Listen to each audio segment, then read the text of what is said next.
संसद जी, महाराष्ट्र में जीत के बाद लगातार विपक्ष ईवीएम पर सवाल खड़ा रहा है, निष्पक्षता पर सवाल उठा रहा है कि निष्पक्षता से इस बार वोटिंग नहीं की गई है। देश की जनता अब हंस रही है। ये अजीब अनपढ़ों वाली बातें करते हैं लोग, मतलब हद है। हम ब्याहे में आप लोग ये सब चलो आए हैं तो हमको भी दुख हुआ तो चलो हम ब्याहे में जवाब भी दे रहे हैं, लेकिन झारखंड पर नहीं किए, जब ये जीते तब नहीं किए, जब हारते हैं तो इनको ईवीएम। अब उन्हीं के वो चिदम्बरम साहब के बेटे ने आज पार्लियामेंट के बाहर कहा कि मुझे ईवीएम पे कोई डाउट नहीं है। उनके एक सांसद और उनके वित्त मंत्री के बेटे रहे हैं, बड़े नेता हैं तमिलनाडु के, हमारे साथी सांसद हैं।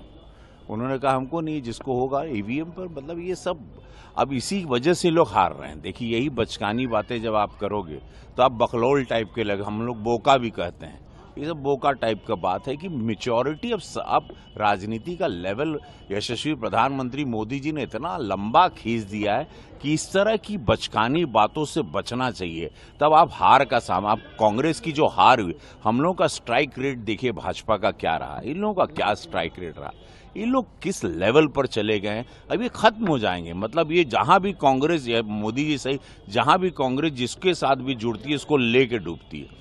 अभी ये सिचुएशन इनके आगे, उसमें अब ईवीएम पे ठीकरा फोड़ना, जीतो तो ईवीएम बढ़िया है, ईवीएम को चुम्मा लेते हैं और जैसे हारते हैं तो ईवीएम को गरियाते हैं, गलत बात है।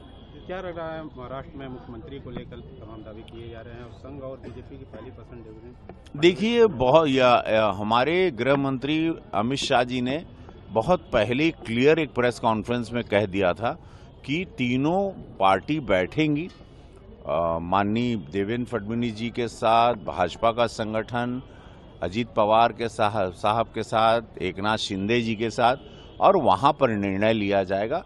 तीनों के साथ बैठ के तय होगा कि कौन मुख्यमंत्री अगला बनेगा। तो ये है कि महायुति में बहुत एकता है, बहुत एक विचारधारा है, और उस हिसाब से डेफिनेटली तीनों की जो राय होगी वही सर्वमान्य होगी। महाराष्ट्र के बाद यूपी उपचुनाव हुआ, उस पर भी आरोप ऐतिहासिक रहा। देखिए, यूपी का चुनाव ऐतिहासिक रहा।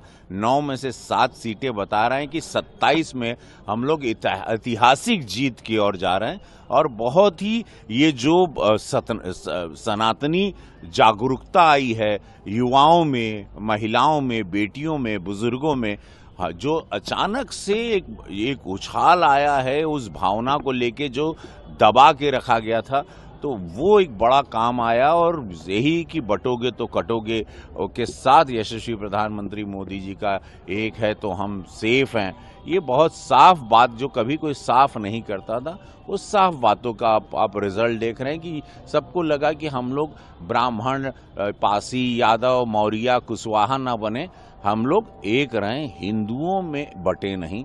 बस कहने का तात्पर्य ये था, क्योंकि वो पार्टीशन के टाइम से हम लोगों को बांट के ही हमारे वोट को छितरा बितरा दिया जाता था, हम लोग को आपस में हिंदुओं को लड़ाया जाता था। तो कहने का ये तात्पर्य था मोदी जी का और पूज्य योगी महाराज जी।